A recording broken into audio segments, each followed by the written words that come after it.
Welcome back to Anime Brothers. We appreciate you tuning in. Like always, we have me, your host, Chris. I was trying to give myself an ill nickname, but I'll let everybody else do that for me. To my left here, we got the man, the myth, the legend. At least he likes to think that in his head. Ty. Down is Mr. Jamil. You'll see him spinning around a couple times. And then we got the blast from the past, Mr. Dash. He's got a nice little background. Figure out what he is today. Leave that where he is today. Leave those in the comments. Fellas, I know you're going to say something. Don't tell people where they are. Let's make this a little interactive thing that they can do. All right? Get to it. Like he said, my name is Jamil the Real Deal. I'm here with the Time Money Holland, Chris Digits. We're going to keep it original because that's what he was. He always is. And then we got Disciple Dash, he knows what he's doing. Can I kick this off real quick? I got a new segment. I'm doing our first segment ever. I'm calling it Quick Confessions. First segment ever. I just wanted to just throw it out there. You guys cool with Quick Confessions, right? You guys ready? Let's do it. All right. Well, so my first confession, I know all our birthdays are relatively close, but I'm just saying for my next birthday, I would really like Dwayne "The Rock" Johnson to put me on his shoulders and carry me around just like the proud dad that he is. That's my confession. All right. I'll go next. All right, we're getting real with those confessions. Yo, my real confession is that I want to be so popular that every person that either made fun of me or turned me down, that's a girl, they're just they wish and dream they could be with me because I'm so popular and famous. That's my confession. And y'all getting real personal with these confessions. Nah, mine ain't even like that at all. My confession is straight up, yo, I'm afraid of bats, terrified. That's now I don't even like seeing real bats on TV. It just makes you just nope. Can I ask, how does that make you feel about Batman? Cartoon bats or whatever. I don't care. It's just real bats. It's just real bats. Right. Just real bats. I don't want to see real bats. Nope. I want none of that. Y'all got real things that you guys drop, and I was trying to think of secrets that I would want to divulge, and I was like, I don't know anybody online like that. I ain't gonna give out real secrets. The only secret I was gonna give out is this mug that looks like I got coffee coming out of it. No, it's juice and kefir, because make sure that my stomach don't get upset later after all that Chinese food I ate. That's real, though. Yeah, that's real. That's real. Let it also be known, just a warning in advance for this episode, we are actually casting in the middle of a thunderstorm. So if anybody drops out or there's problem in sound quality, that is why. We apologize in advance, but there's nothing we can do about the weather. We don't control it. We are not Mother Nature. We do not have the Captain Planet rings. We did. Well, no. Call fire. Damn. Trying to leave me with Earth. All right. Quick sidebar. Actually, I got a confession. I got a real confession, because we are doing this in a storm. I've been in two tornadoes, legit. One right down the street, destroyed a bowling alley that was close to my dorm, and another one that we drove through it. I didn't cry. I didn't scream. I was scared. Do never call, if you're ever in a tornado, for real, and this is for everybody at home, if you're ever in a life-threatening situation, do not call your mama.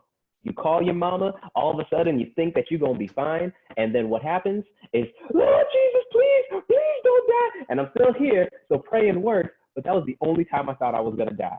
I thought I was fine. I'd have been, if I died, hey, I died. I didn't get scared until my mama started praying for me. That's what happened. If you in a storm, there's just life lessons from Anime Brothers. That's that real spit. That's that real spit Thank you. Thank you. Feel it. Yeah. No, that lightning, you see the flash and then boom, right outside. It's getting real out there. All right. Today's topic is 90s anime versus 2000s anime. And for 2000s, we're only going from 2000 to 2010, just that first decade. All right. first animes that we got on deck, we got Yu Yu Hakusho, which is in the 90s, versus Fairy Tail, which is in the 2000s. So to start us off, which anime do we think had a better storyline? I'm going to say, go ahead.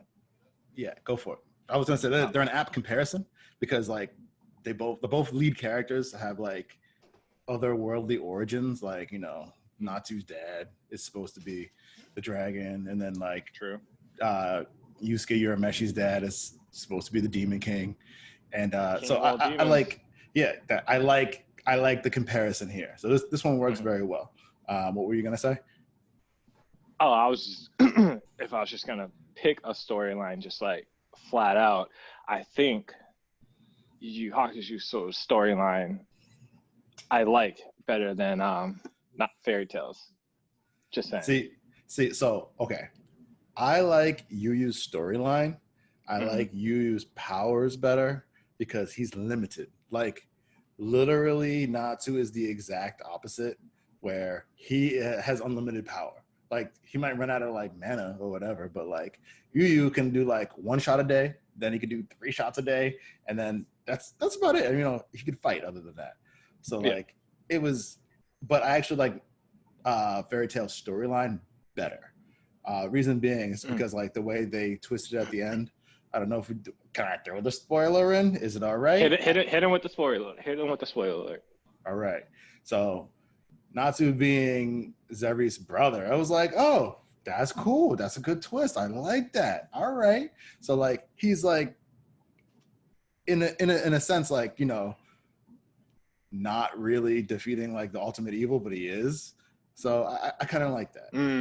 Because he's technically end. Spoiler alert as well, people. Yeah, so I guess for Fairy Tail, that was a serious twist because like the whole time we thought Natsu was human fighting demons. But we find out he was he was human at one point, but then when brought back to life, technically he's a demon. According to Demon from the Book of Zeri. There you go. Yep. Which is cool because it gave him a whole lot more like sense. But I also feel like in that whole aspect too, like I felt like he was supposed to be more of a dragon. So I was really waiting for him to be like an actual dragon. Like, oh yeah, he's actually a son of a dragon. Like, no, he's really not. No, just kidding. Well, I mean, he had at one point where he was going to almost become a dragon because like the scarf. I think his scarf also like protects him from transforming. So he had that. But you know what? I just realized is both Natsu and Yusuke, the main characters, both died and were brought back to life. That's actually a really good comparison too, because that's how it starts. I mean, he's sort of the beginning of like, what is that, Isagi anime, because like you die and you come back to life. That's like the reincarnation. But that's he starts that. I like that. Yeah. Good call. Good call. Thank you.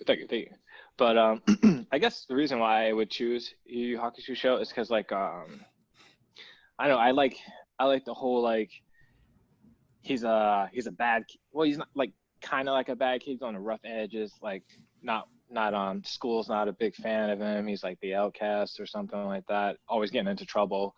But then he does a good deed, but he gets killed, and then he comes back to life, and now he's like, I'm a detective. And I think that stuff's cool because like he's fighting on like his own merit and like his own like spiritual power, which I feel like I could almost create my own spiritual power, and then I could have my own spirit gun. Last episode, we remember. But like, whereas had to step out and get that food. All right. Well, to catch you up, we're discussing Yu Yu Hakusho versus Fairy Tail storyline. So where I'm at right now is why I like Yu Yu Hakusho better as a storyline than Fairy Tail. And where was I going with this? Oh yeah, so I like the fact that like Yusuke had a mentor. Not that Natsu did it, but like we didn't get the full background story. Like it took to almost like towards the very end to even fully gather that Natsu's training was from the dragon. I mean, we knew it was from the dragon, but we didn't get like the full story. Yeah, I like Genkai because like that tough love kind of thing. Yes. He's like, all right, but like I'm gonna teach you this move, but also I'm gonna die teaching it to you, but I'm not gonna tell you. Like, oh, okay. So I do like I like that whole mentor aspect. She was awesome. I like the palm. That was cool. He never learned that. Why didn't he? No. I was mad about it. I don't know. Yeah. I don't know. Another thing that I actually like more in Yu Yu Hakusho versus Fairy Tail is the tournaments. So Fairy Tail had good tournaments, but the Dark tournament is literally like the best tournament I think I've ever seen in an anime. It's so good.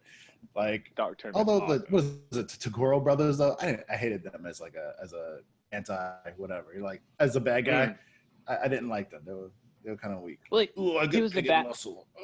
Yeah. But it was also like. What made the Dark tournament so good? Like in your eyes, what made it what it was? The Dark tournament was good just because of like, so at some point like you find out there's like some animosity between the people like in a tournament, but actually a lot of people there wasn't. Like the guy that was like the Wind Mage, he was just like the Wind Master. I forgot his name, but I know who you're talking about. Yeah, he's mad Irish. For real. Guy.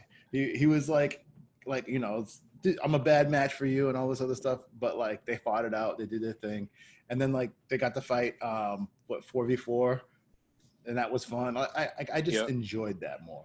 I don't know. I feel like every single episode of Fairy Tail will have a battle, and Natsu will overcome somebody because he's just that strong.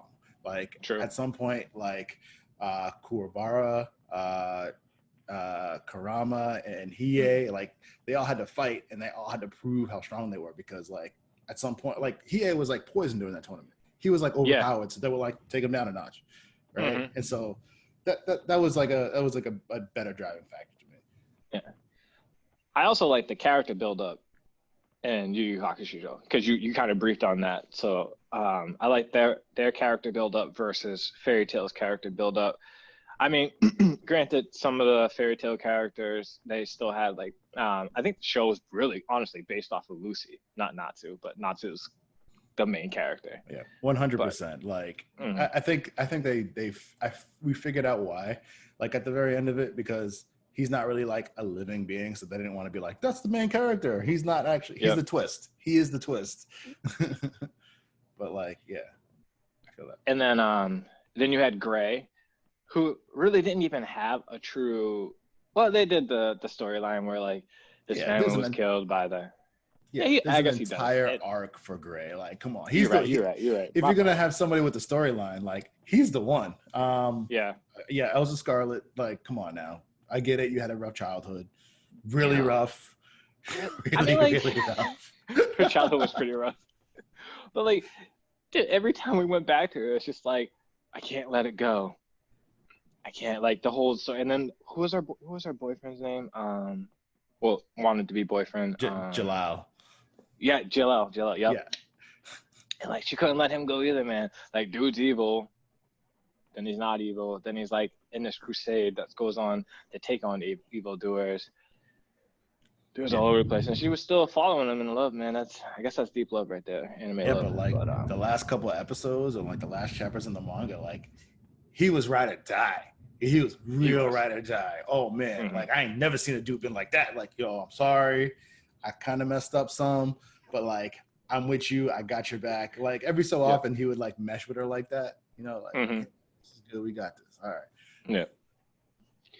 And then just to touch back on the fight scenes in the Dark tournament and Yu Yu Hakusho versus like Fairy Tail. Like Fairy Tail is like. I'm trying to think like some of their bigger fight scenes were all kind of really referenced around Natsu. I mean, the scene where towards the end, spoiler, where they fought the King of all dragons. What did he call himself? Anakalagnia or Anakalagnia? Yeah, yo, I can never pronounce that name. No, it's hard. Yo. Like he's like in dragon form the entire the show until like the very end, and then he's like, I also have a human form. Like, whoa, bro. Yeah. Also, like at the very end of that show, it was like, all right, guys, we're gonna give all our powers to Natsu because he's the guy who's got to punch him. Like, why? Anybody else could have hit that guy. Like, no, he's the guy. We got to give it to him. Yeah. And most of them hated Natsu throughout the series. So like, why are they giving him his power? Their powers. Yeah. I mean, like, fine. Like, at some point, he became like a symbol of respect for like Rogue and Sting. Even though Rogue and Sting, like, I kind of thought they were supposed to go a little bit evil, even though they like averted that. Well, that was the one storyline, but then Natsu fixed it because Rogue's damn, I don't even know what those things are called. But Rogue's little partner, his partner, exceeds. Yeah. Fromo. I don't think his Exceed could talk, but like speak real words. No, he couldn't.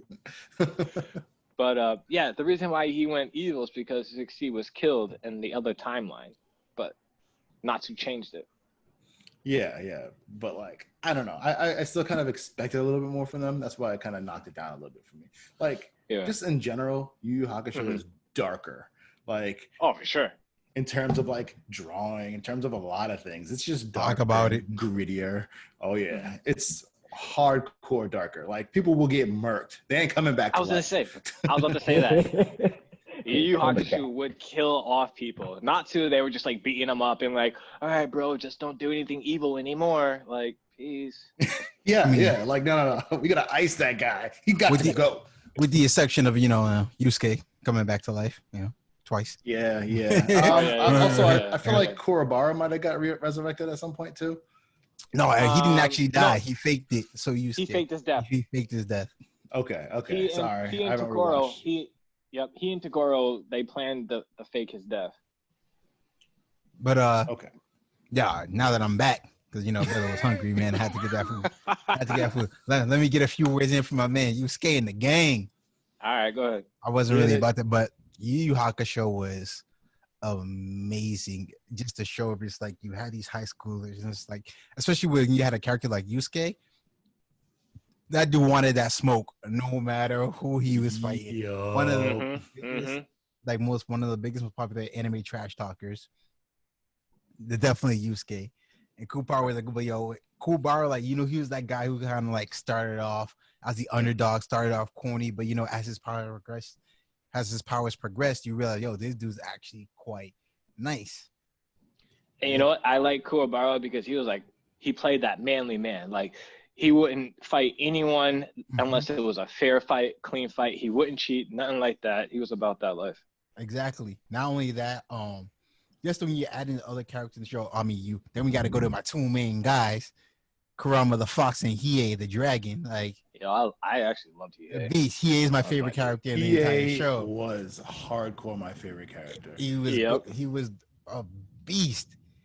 You had him with the Jigan Eye and the Kurama when he went into Fox mode. Like, those were stuff like he was smooth. Well, Kurama wanted to. He's like, you could realize, and the fact of the matter is, Kurama wasn't just good in battle. He was an actual genius. Like, if he wanted to, like, this dude could beat like anybody. Yeah, but Yusuke had that power. Yeah. And just the characters, even when like Yusuke was fighting cats like Jin, the wind guy in the wind tower, it's just like the storyline and the battles in character was just like. That's what we were talking about earlier. We were talking about the wind master, but we couldn't remember his name. But no, it was just like, not even just like the main characters, so like even the enemies, the bad guys, like they had a story, they had a reason for what they were doing, why they did it, and it was just like they had to come to blows. And just the storyline as it progressed, you saw the character development between all of the characters, not just Yusuke, even in the villains and the people they encountered.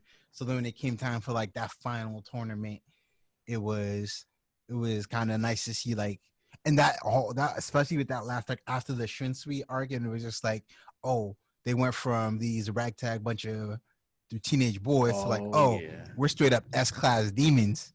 Yep. We're S-class demons. So it was just like, now it really gets started. So like for me, Yu Yu Hakusho always has a place in my heart because it's one of the ones that I especially grew up with. I loved all the characters. I mean, that last episode still leaves me with a sour taste in my mouth. But, right. But no, overall, I truly love that anime. All right. So to finish off this pairing, which one are we gonna vote? Yu Yu Hakusho show or Fairy Tail? I mean, based off the discussion, I'm clearly going Yu Yu Hakusho show. Just saying. Yu Yu Hakusho. Yeah, I'm going with Yu. That's a unanimous. That's right. you unanimous. Unanimous. As an outsider, I would want to watch Yu instead of Fairy Tail. Easy. Yeah, the way you guys are like just reminiscing, like Daphne was almost in tears about it. Like that's something I gotta watch. Yep. I mean, I recommend watching them both. I'm not gonna lie to you. Fairy Tail is obviously not to watch that smoke too. Hardcore. Yeah. Facts. There's only so much time in a day, so I mean, I gotta pick one, right? Facts. All right. So next up, we got Rurouni Kenshin versus Samurai Champloo. Who had the better storyline, people? Ooh. I gotta go with Kenshin. Ooh, you think? Okay. I personally, I gotta go with Kenshin. I've been a fan of his from the beginning, even with his prologue, Samurai X, Trust and Betrayal, and then the epilogue, Reflections. I think all in all, that whole entire thing culminated together, gave it a better story. I mean, he goes by so many names: Samurai X, Rurouni Kenshin, Bato Sada Manslayer. Like, come on. Yeah. So I never got to fully watch Kenshin, and the thing is, I love Samurai Champloo, one of my favorite shows. And even though I love it and I didn't get a chance to watch Kenshin, I would still, because the way, first off, how you guys just kind of introduced it, I would say that I'm a little disappointed with Samurai Champloo because I love the story beginning to almost end. At the very end, you guys had talked about, when you were talking about Fairy Tail versus Yu, you were talking about how in Yu, that folks, when they died, they died. It was just gone, right? So basically, a Samurai Champloo, and again, spoilers, I'll try not to spoil too much, but basically at the end, like, you could clearly tell, and if I'm wrong, I'm wrong. Leave it in the comments if I'm wrong. But you could clearly tell that it wasn't supposed to end with everything being so peachy keen. Like, for Yugen got blown up. What's his name? What's the other samurai's name? I forgot his name right now. Jin. He gave up his he opened his stance up so that he could get hit just so he could deliver a final blow on the master on the master samurai, whoever he was fighting. Like, ooh, that's a flood warning. Yeah, we all got it. We try to tell you. Flood warning. But I mean, clearly, like, both samurais were supposed to die. You know what I'm saying? Both samurais were supposed to die. She was supposed to be on her own. She was supposed to realize that the samurai that smelled like sunflowers was her dad, and like he died, and like it was supposed to be a tragedy. And I feel like because it was, I don't know, spruced up for American viewers or whatever it was, but like it just didn't make sense. Like, homeboy took, especially Mugen took way too much damage in his last fight to survive that, and he got blown up at the end. Homeboy got blown up. He sees, like, he's laying there. He sees, like, basically like all the folks that he killed and like demons and stuff around him, and then all of a sudden, like, they up and at him. Nobody's got a scar on them. Everybody's just like, hey, I don't even know how to fight. Like, and they just have like a kumbaya at the end, and then they leave. It's like, that doesn't make any sense. So that's the only thing that I hated about it. So you guys talking about Kenshin had 3 parts, and each one wrapped the story up like amazing. Like, I love Samurai Champloo, but because they try to make it too peachy keen at the end, I feel like it kind of took away from the story, you know? Also, you find out I mean, if you haven't watched Samurai Champloo, watch it now. But spoiler alert, yeah, spoiler alert, people. It's like just the ending where she finally tells them it was all a lie because the coin toss. Oh yeah. She lied. I remember that. She lied about the coin toss. I'm just like, wow, this whole thing stayed off on the lie. Yeah. Oh, that was a sneeze, wasn't it? That was a COVID-19 month? Yeah. It's not. Sneezing isn't a symptom. Don't spread lies. Don't spread lies. But let's go into fight scenes because they both had some pretty epic fight scenes. Yes. Oh man, like I was saying before, yeah, capoeira, sword dance fighting. Come on now, that's some of my favorite stuff ever. Like whereas Jin, like he's that one slice kind of samurai, like all done. That's not really much of a fight. It's like game over before the fight even started. Yeah, but go ahead. When Mugen was fighting the blind geisha or the whatever instrument player that she was, when he was fighting her, that was an epic fight. True. Y'all know what I'm talking about, right? I know what you're talking about. Yep. You don't remember that when they were? That's when they were. When the girl was in that brothel, right? Yep. And Mugen thought that she had killed Jin, so he went after her. Mm-hmm. That was epic. I remember that. And to not hate on Jin, it may not be flashy and cool, but if you think about it, his samurai style is smooth, like just the way he just one cuts. I know you don't like it because it's not a lot of extra cuts, but that one cut style is kind of fierce. I mean, effective is one thing, but like I also kind of just want to see it happen. Like we talk about it's a drawn out fight. If I was gonna respect him in real life, oh yeah, he's a one-hitter quitter. Game's over. He wins. That's him. Mm-hmm. But I kind of want to watch him dice a couple people. Give me like the die by 1,000 blows. That'd be cool. What about when Mugen had to fight? And I keep saying the best fight that comes from Mugen, but what happened when Mugen had to fight the homeboy that he could hit you? He could basically hit you with his ki, so he could just like slice in the air and you get sliced up. Remember when he had to train to fight him? And homeboy, Yep. they were going back and forth because Mugen had to learn a new style. And all of a sudden, homeboy thought he had him, and Mugen ducked him, and he had this little ace in the hole knife and stabbed him the fuck up. That was cold. That was cold. But like, it was good, but because it was like, I feel like that's an unfair thing to ask because Samurai Champloo was so short, Kenshin got a lot more fights to go off of, and it's just like these are some pretty epic fights. Like even just the beginning where like you got like the very first episode where the guy was pretending to be the Batosai, and Kenshin just comes in, he's like, it's like, first of all, the Batosai the Batosai uses a reverse blade sword, and he doesn't even fight that style. He's like, what are you talking about? And then broke my man's hand and just knocked him down with the reverse blade. And I'm just like, wow. Immediately. Just like I knew it from the day he was beast. And then the fact that like all his moves were named. So I'm like, I need to learn the hidden Mitsuku style. Like that's just what I'm about right now, But like epically, like my two favorite fights in Kenshin are one where he's fighting I always forget his name, but it's the little boy who does the three flash step where he has that third step, he can move super fast at sonic speeds. Yahiko. No, Yahiko's the little boy that follows Kenshin, that trains with Kenshin. That's Kenshin's apprentice. This guy was the one the guy I'm talking about, the kid who can move fast with the three steps. He's Shishio's apprentice. He's the one. Yeah. Crap, what was his name?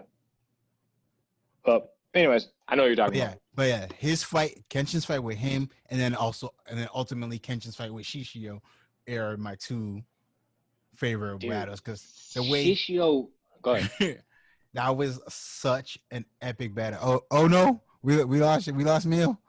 Yeah, his power went out. You went out. Yep. But anyways, we can continue.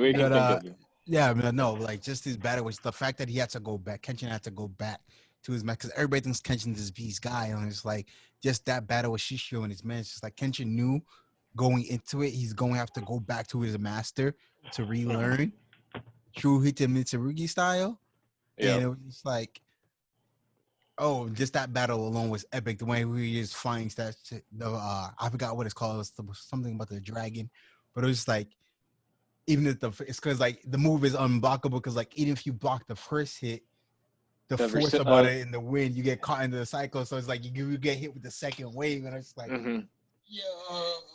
Yeah, and that was like the first time that at least in the show that we've seen the second half, because he always gets everyone with the first part. So like when that second half came, I was like, yo, there's more. And like everyone else I was watching was shocked too. They're like, yo, there's a second part. It was epic. Yeah. And yo, but seriously, during that fight though, Lord Ciccio, mad dirty. Stabbing through his girl just to yo, I was like, yo, what is that's low. But the fact that she was about it though, like she was so loyal to him. She was like, yo, I'm here for it. Mm-hmm. She's like, I'd rather die being a shield, a blocker for you, and you stabbing me than just watching you fight on a daily basis. I was like, dang, girl, you kind of twisted. Oh, she was about that life though. I'm not getting stabbed through the heart. That's definitely right. She was, literally.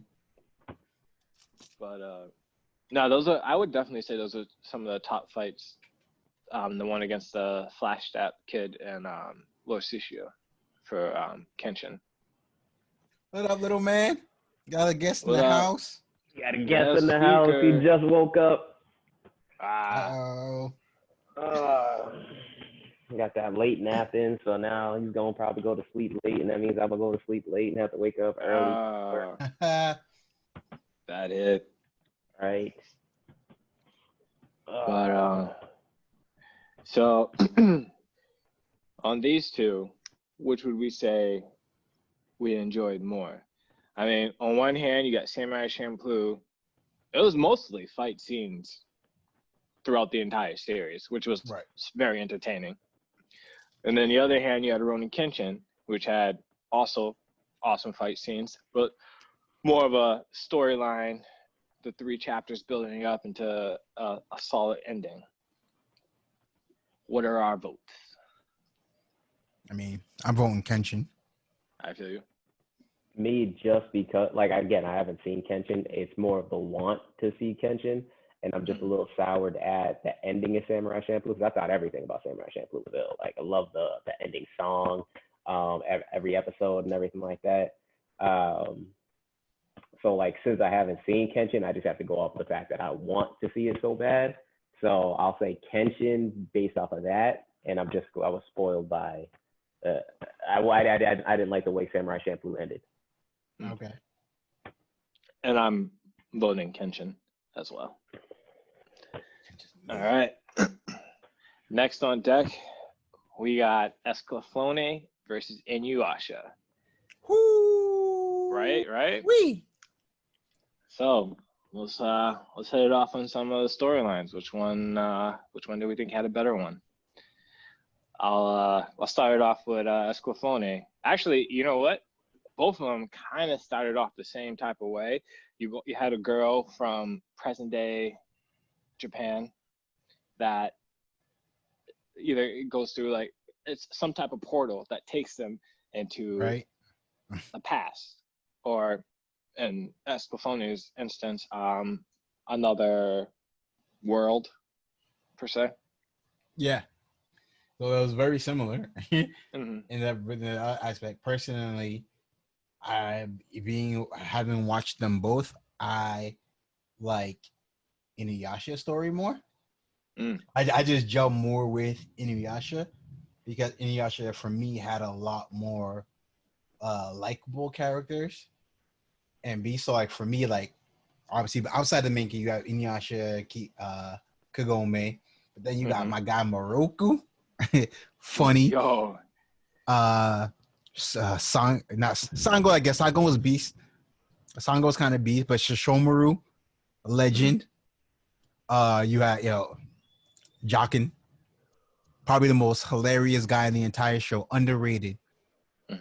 Jockin was beast. I mean, no, I always pronounce his name wrong. But Naraku, there we go. Naraku was just an annoying bug. It's like, dude, how are you not dead? You don't make any sense. You just keep splitting yourself and cloning yourself. It makes no sense. He should have died multiple times, saying throughout the show.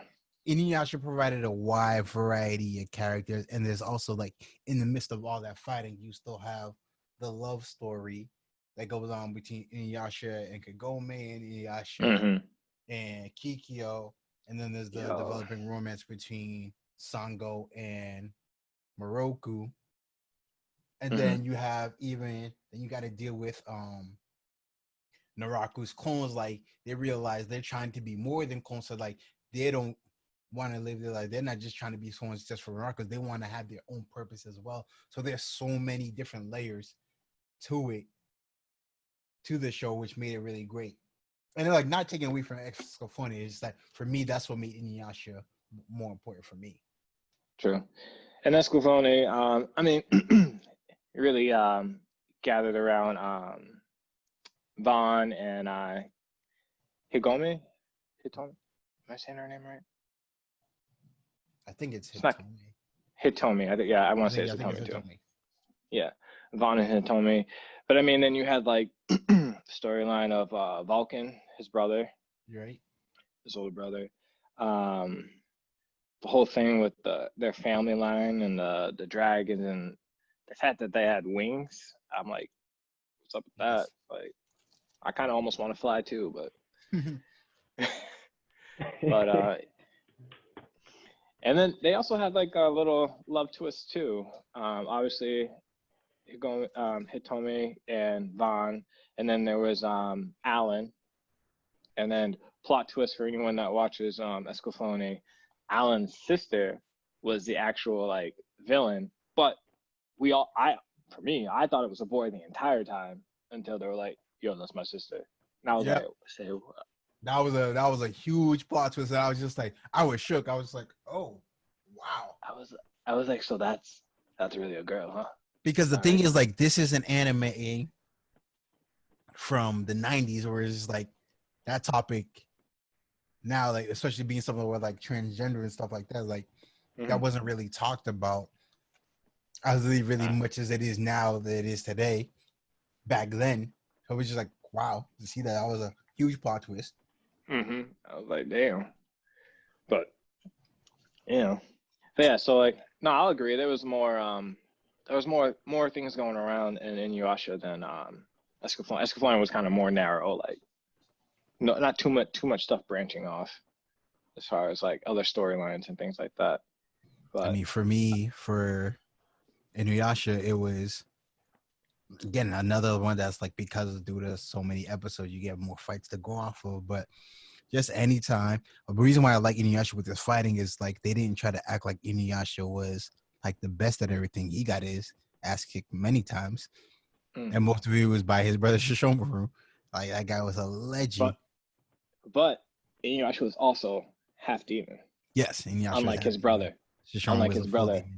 Yep. But even from that first battle, like, and that's why I loved about Inuyasha. Like, he had to grow and develop and learn new attacks in order to get past his opponents. Like we have the back when we first learned the backlash. Where actually even the very first battle where Shishomaru was introduced, where he goes to his dad's grave to get the Tetsaiga, and then he just cuts. Shishomaru tries to attack him in demon form, and then Inuyasha just comes up and just slices off his entire arm. And it's just crazy. And then he has to go there and learn new attacks. We got the backlash. We have the wind scar, backlash wave. That's right. The adamantium barrage that he did. Right. Just him, the fact that he had to go through that and learn new skills throughout the other opponents. I think it was those fights spoke to me more, just because it's like him getting up and not giving up and battling new opponents, a different set of opponents. Whereas for me, where Escaflowne is just like, you knew who the enemy was, and it was just them. Like you said, it was more narrow-minded. It's like, this is the enemy, this is who we're battling at all times. Yep. I agree. So then to make our pick for this battle, which anime do I enjoy more, Escaflowne versus Inuyasha?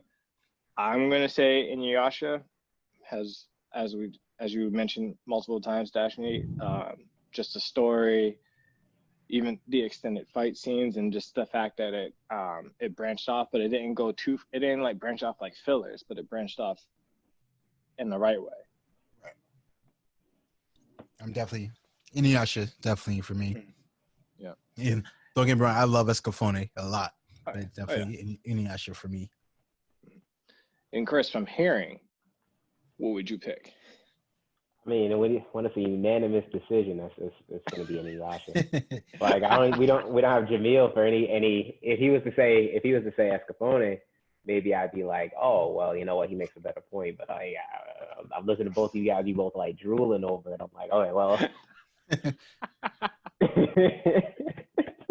Tell me, if you give me a story with characters and like plot, and it's good. I'm looking at it like this too. Basically, while I'm listening to you guys talk about what you're enjoying, I'm looking at how long it takes for Dash to eat his food. like with Inuyasha, he was like he was about to put, you got to fry or something. He was about to put a fry in his mouth. He's like, hey, nah, bam, bam, bam. Well, Escafone, he was like, man, I liked it, yeah. Well, no, it's like I don't want to take it too much. It's like, so with the two units, I know them both. Like, I'm gonna focus on the one that I like the best and like talk more about that people get their shine. But also, I'm mad hungry, so I just want to finish this. I just want to finish this as well. Shout out to your local food place. What you eating, bro? I mean, Philly steak pizza from 5-Star Pizza and More. Free advertising. Shout out. All right. Our next battle, we have a classic, Sailor Moon versus another in the 2000s, what I would call a classic, Yu-Gi-Oh. Storylines, right? Whose storyline do I mean, both are kind of like, I don't know how to describe it. Like, I mean, Sailor Moon, we got Serenity and her Sailor Scouts, and like they're just duking it out with evil on a daily basis. But like, I don't know, like, what is the end game here? Like, we get it, the people from the moon, they come to Earth to try and take the life force from the people on Earth, but like,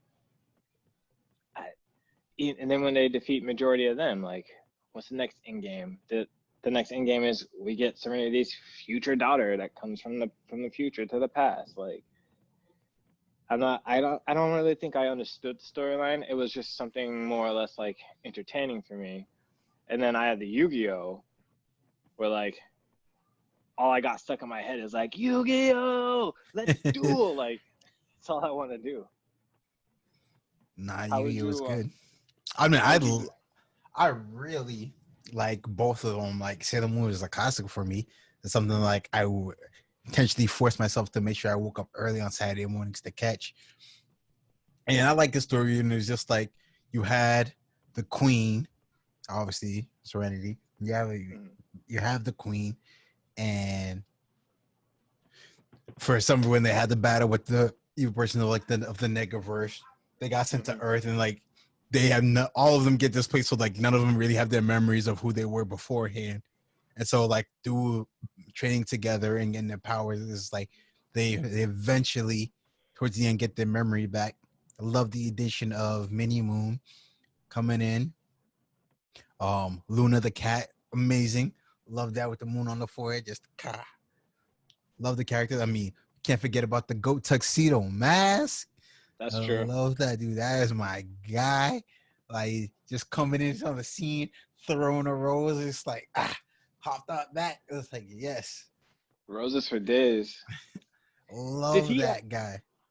Did he actually remember before everybody else? Or is he just playing it cool? I wasn't sure. Like, because I know they all caught their memories at the end. I can't remember if we did. I always thought he knew. Yeah, right? It just felt like he knew.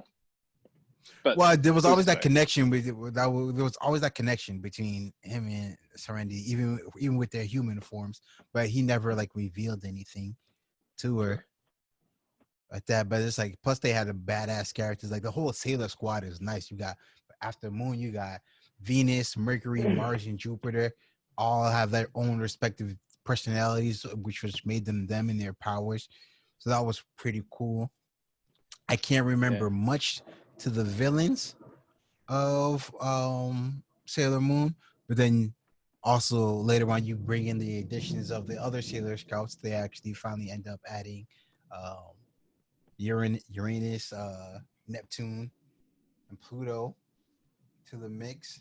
I think Saturn too. Yes, and Saturn. So Don't remember. to help them out.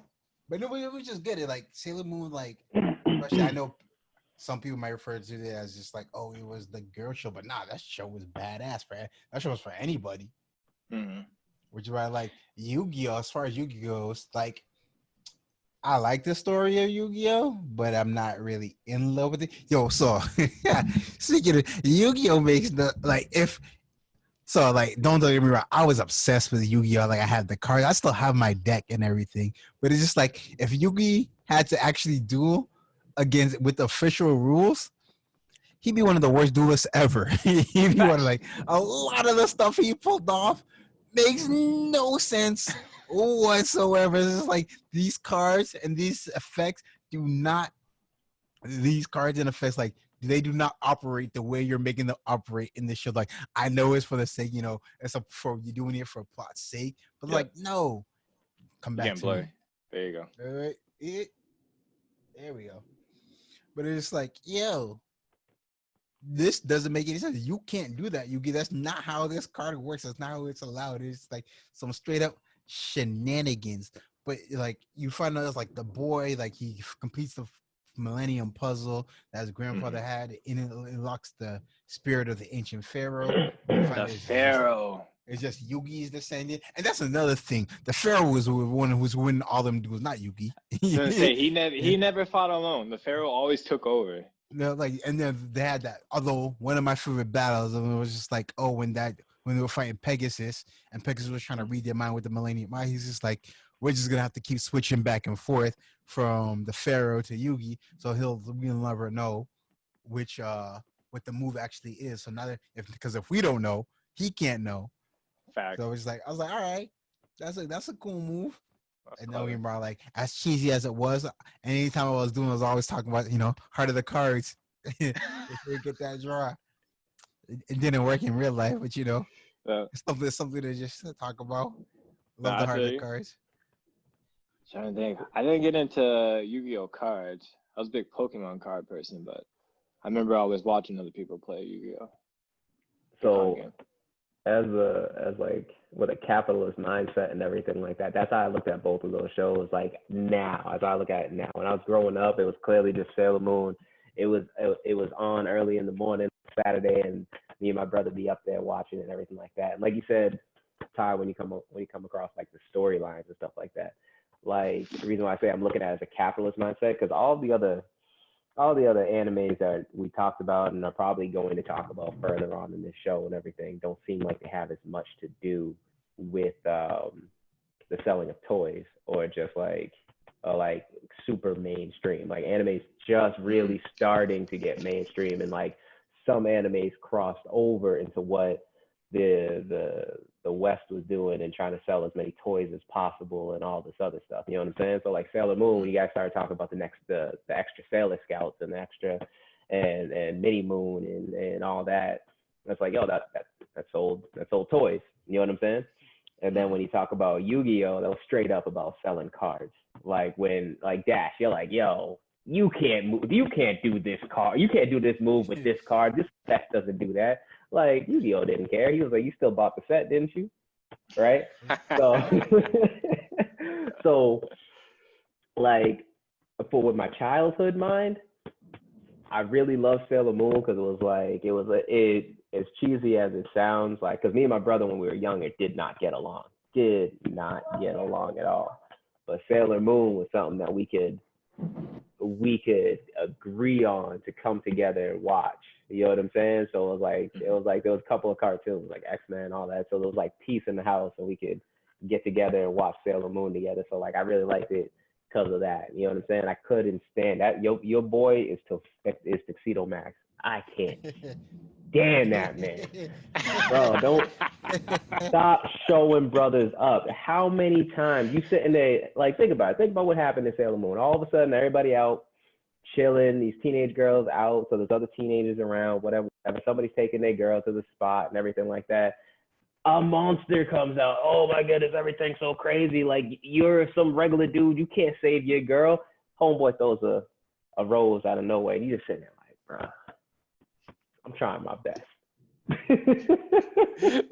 And you're out here saving people. Yeah, out here saving people, and you got nothing but swag. You throwing a rose. You are super saver homie before we knew the phrase. Like, yo, didn't you have a top hat too? Yeah, man, top hat, half a mask, bro. Like, come on, man. It's like you Phantom of the Opera. You Phantom of the Opera. Abraham Lincoln, the Vampire Slayer, all wrapped up in one, kid. Like, what you doing? So, like that, he was my biggest, he was my biggest pet peeve. Even as a kid, I was like, this dude just doing too much. Like, step back. Second, never got into Yu-Gi-Oh! Because I just didn't like the cards. Yo, you can't. There's certain things I feel like you can't make fly. And Homeboy used to drop. There was memes about it. How when they on your 21st birthday, how you show the please, when we edit this, put this photo up there. When you show the bounce of your ID, you sit there, you do it like Yu-Gi-Oh! You're like, yeah, like that. Like, I was like, I sat there and watched like 5 minutes of Yu-Gi-Oh! As a kid. And again, I guess as a kid, I didn't like when people were forcing it. And like, I'd look at him and I'd be like, come on, bro. Like, yeah, you had to have the emphasis when you drew the cards. No. Honestly, my favorite part of those, like, especially with the card, is like the people who would show up with the Battle City disc on their arm to actually place the card. Yo, that's how you know the people who were about that life. I'm just like, they were dedicated. I was like, just give me a little mat. I'll play. Just give me the little mat set that comes with the box. I'm good with it. I'll play it. That's like, I ain't rocking around with that thing on my arm. Like, but that's mainly because we couldn't afford it. But them dudes stay virgin to like, still do stay virgin to like 25. So true.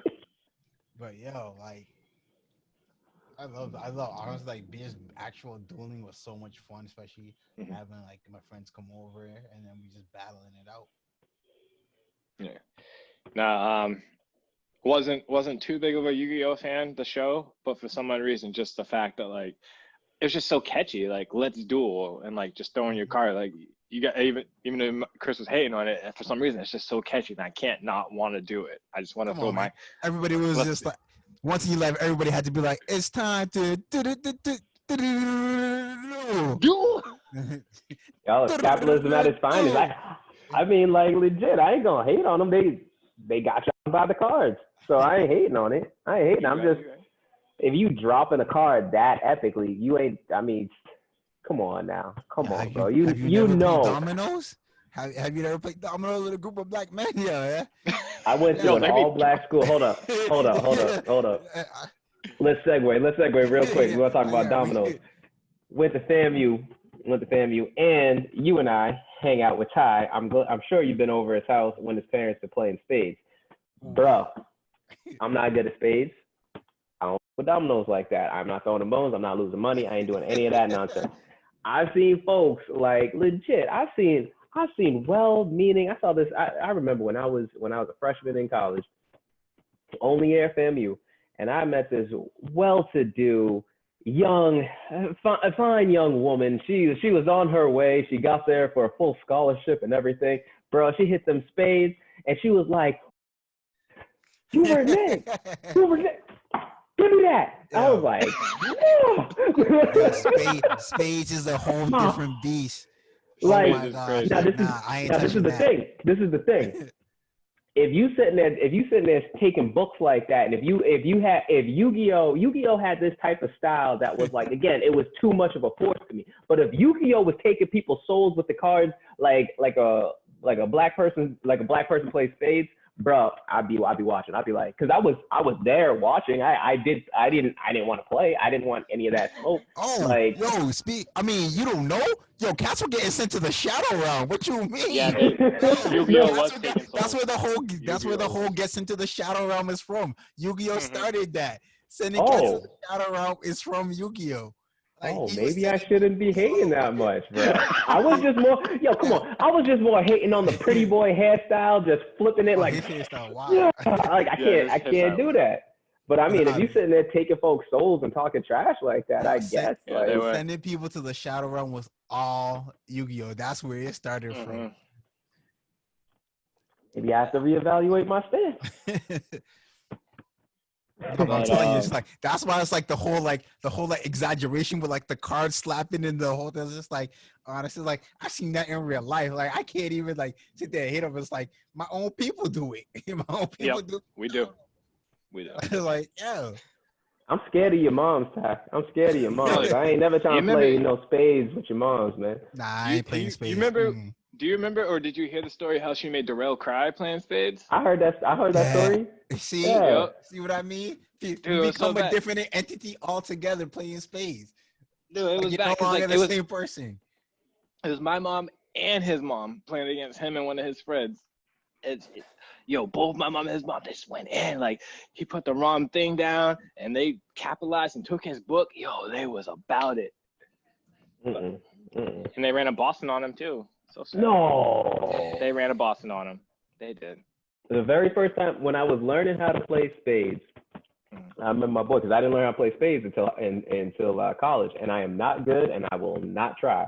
But the very first time we were playing spades, I was playing with somebody, and they was like, "Yo, whatever you do, don't let them get you with no books." I was like, "Why?" Like, "That's a Boston." And I was like, "I'm the only person from Massachusetts out at FAMU," so I was like, "Oh, a Boston, that sounds pretty good." So happy about it. All right, I was like, "Yo, that's wicked ill, kid," and they were like, "Nah, you don't let someone Boston you." I got like the very first game, I got like one book, and I was like, "Screw all y'all! Like y'all ain't gonna get me with this. I retired. I will not play. You are not gonna embarrass me like that with the home city. You ain't gonna do that." Yeah. Played spades twice in my life, never again. Because the worst part about it is if you don't know how to play spades, ain't nobody trying to tell you how to play spades. They just take your money or harass you for not knowing how to play spades. Like, how am I supposed to learn that? You got to learn on a separate time when you're not actually playing it in the game. That's the only way they'll teach you. Ridiculous. Yeah. But back on track, which anime do we like more? Sailor Moon or Yu-Gi-Oh? Oddly enough, as much as I talked about Yu-Gi-Oh, I'm going with Sailor Moon. Sailor Moon is just I enjoy the character. Like honestly, like there's not that many characters I like in Yu-Gi-Oh. Yu-Gi pisses me off. First of all, is the fact that this dude doesn't follow any type of actual rules for dueling. Like Joey's alright, but he kind of corny. Kaiba's just a stubborn ass fool. Like then you got Tristan's trash. Taya trash. Oh, you got people like Weevil. Trash. My Valentine, trash. Matter of fact, the only person who I like, on a real person like, especially because they actually made a meme about it, Bandit Keith. There's a meme going on. It's like, yo, like how pressed do you have to be that you about to? Because it was that episode where Bandit Keith was fighting Pegasus and he lost. So Bandit Keith came out and pulled out the gun on Pegasus. So they have a meme where it's just like, yo, how pressed do you have to be a card game that you about to pop a cap in someone? And I was just like, yeah, I died. I was like, yo, Bandit Keith wanted that smoke for real. Like, he was real. Pegasus had him pressed. Like, he was really about to take someone's life over a card game. And it'd be real like that. Bandit Keith was about that life. Mm-hmm. What about you, Chris? Man, I'm looking at it straight up as a capitalist point of view, bro. Like, I'm telling you, Yu-Gi-Oh pissed me off because just the fact you guys are changing my mind in the sense because if they doing it like spades, like maybe I have to be like, ooh, damn. But I didn't like Yu-Gi-Oh just because I didn't like Yu-Gi-Oh and I never even gave it a chance. Sailor Moon, like again, nostalgic reasons, but yo, they got that bag. Like they made the paper. They said, oh, you guys like this? Oh, okay, cool. Well, we don't really have a story. We kind of just making it off cuff, but we gonna introduce mad different characters. You got to have the whole solar system. You can't just have the moon and Venus and Mars. No, you need Jupiter, Saturn, Uranus. You even need Eris. Do you even know what Eris is? Eris is that star. Is that dwarf planet that's next to Pluto. You gonna get Eris too. Like Sailor Moon did it. And my vote is also Sailor Moon, so that's another unanimous one.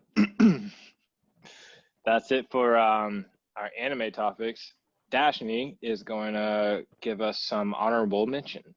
Yeah, some honorable mentions that we forgot for the 90s. Let's see here. We have. Let's see if you guys know any of these. We got Neon Genesis Evangelion. So I've heard of it, but I've never seen it. Yeah, that's a real popular one. Came out in the 90s. I think it was like one of the early Cartoon Network ones that was on there. One of my personal favorites that didn't get mentioned, Lupin the Third. That's because I love like detective style shows. I like mysteries, like me growing up reading Sherlock Holmes book, having someone like Lupin the Third I love. This is an old school one. It's just like that might not even be off the rip, but I remember like this came on like Sunday mornings, like before I try to sneak it before church started, because mom would whoop that ass if she had the TV on. But Samurai Pizza Cats. Oh my god! Samurai Pizza Cats. Samurai That's Pizza lit. Cats So I never watched it on Sundays. We watched it. Me and my sister would watch it in the morning before the bus came. That's another way to catch them reruns. Yep. Try to get it early before school. Yep. Samurai Pizza Cats, that's a throwback right there. I mean, I'm gonna specify like, yes, Gundam Wing is a throwback, but specifically for me, G Gundam, because that was my favorite. G Gundam was like is the first alternate universe that was created for the Gundam series. That is my personal favorite Gundam in the series.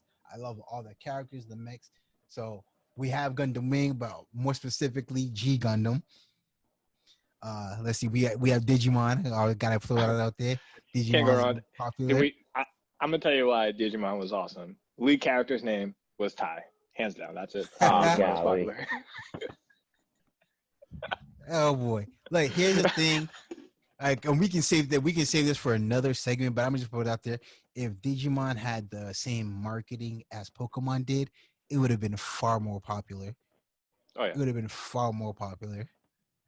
I feel like Digimon's opening song came after Pokemon. Digimon, Digital Monsters, Digimon, all the champions. I was like, Digimon premiered a year after Pokemon. So it was like when it came out, of course, like and that's what another thing that hurt it, like the American media, was just like they immediately try to write it off as just a Pokemon knockoff. But like the stories are completely different. They're two different shows. Other than the fact that they both end in Mon. There we go. Get me back in focus. The shows are completely different. All I have to say is people were hating on it because they were like, "Oh snap, you're trying to be like Pokemon, trying to catch them all." But Digimon didn't try to catch them all. They had a Digivice to make their Digimon evolve. Exactly. It was just a tamer and a partner. That's it. Yep. That's it. You just had your tamer and a partner. And there was an actual plot. Like they had an actual destiny, a fate that they had to do to go and save the world. Where Ash is just going around throwing out Pokemon and giving them away for no reason. For no reason. No reason. Like I said, let's not get too. I'm telling. We gotta save that for that's a completely separate episode. You're right. All right, but next on after Digimon, we got Monster Rancher. One of my key personal favorites. Monster Rancher was like one of the first anime styles where it was the kid. He got the PlayStation game Monster Rancher. He was like a real champ in the game. But for some reason with this disc, when he went to go put it in for the newest version, he got transported into the game. And that was one of my personal favorites. That's another reason why I like other animes around that like style, like Sword Art Online and Dot Hack Sign. I'm just like, why you gotta make this confusion? Monster Rancher had the same type of concept, and it was simple. it was straight up simple. You got trapped in the game, had to defeat Moo and get out the game. That was it. Y'all making this Jumanji. Yeah, crazy. And then the last but not least for honorable mention for the 90s, Zoids. Oh, it's not. Yeah, can't sleep on Zoids. The Liger Zord. Yep. Oh, Most popular one. Classic.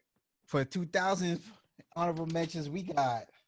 I can't believe this didn't make the list because I feel like this was mad popular. The card captors. Not gonna lie, don't know it. Card captors, like in Japan, it's this card captor Sakura, but it was on Kids WB. Like she was like she was one of the card captors. She had to find the sleep card, the power card, and she has to use them to help stop the monsters. So basically, like the cards were in a muck. They were just they were all magic cards, and they were trapped in a book. And somehow she broke the seal of the book, and the cards were set free. So the cards were sitting there causing havoc. The cards were accidentally in like their physical form. So if it was like the sleep card, it was actually in like a physical form, causing people to sleep around like the entire all over Japan. So she had to go and like use with each card she got. She had to use their abilities to help stop the other cards. And like all the 4 element cards, like the major ones, we had wind, fire, water, and earth were the main elemental cards. Like the other beast cards with the light and dark card. So it was an awesome story, and I loved it as a kid.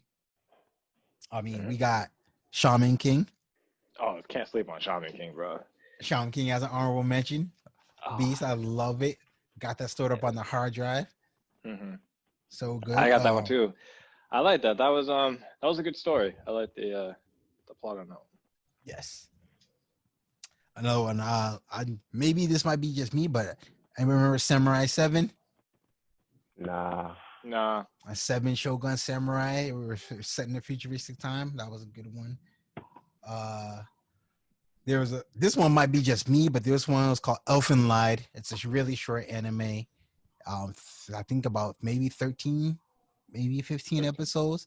But like basically the government agency running experiments on this girl Lucy. They cloned her, and like she had this ability to like you can't see him in the beginning, but eventually you find out like she can have arms that come out from the back of her body to like crush people. And it was just like it's a crazy like the development of the story. That was a popular one. And last but not least, to round out the 2000 honorable mention, and this is kind of sad that this didn't make the list, considering we're all black, but Afro Samurai. Oh, yeah, you're right. Afro Samurai, almost like that. It's that was a good show. Like I gotta go back and rewatch that because I only really watched it through once. But Afro Samurai, definitely an honorable mention. Didn't they get a movie too? I heard talks about it. I don't know if it was ever official, if something was ever made. I gotta check that. Okay. I had heard the same, so I wasn't sure if it was official or not. But yeah, those are my honorable mentions for the 90s and 2000s anime. It's good stuff. All right. Chris, send us off. All right, y'all. That's all. I can hear my son starting to flip out. So that's the sound of this is wrapping up this episode. If you liked it, you want to learn more, please like and subscribe. It helps us out, makes it so we can be able to give you new topics. If you have any topics that you want us to mention, please put it below. We'll look at it. We'll see what we can get to. For Mr. Ty, for Disciple Dash, and Jam and Jamil, this is Chris, Anime Bros, and he out. Take it easy. Till next time.